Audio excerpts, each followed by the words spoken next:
Hi, we're at SLE Equipment, Antioch, Tennessee, just right outside Nashville. Our number is 615-641-7720. Today we're going to be looking at a 7x14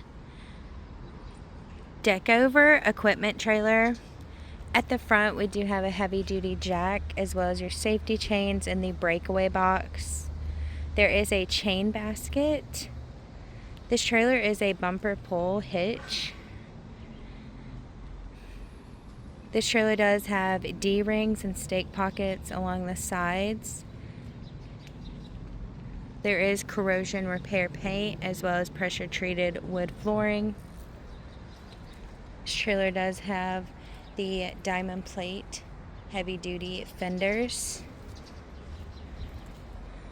Coming to the rear of your equipment trailer, this trailer is a Dovetail, which does give the trailer a much better pull.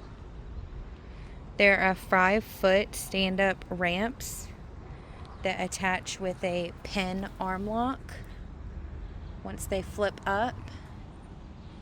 There are LED brake lights. This trailer does have two 6,000-pound axles with an overall GVWR of 8,000.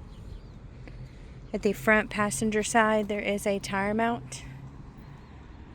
Once again, this is a 7x14 equipment trailer. If you are interested in this trailer or any other trailer we have online, please give us a call at 615-641-7720.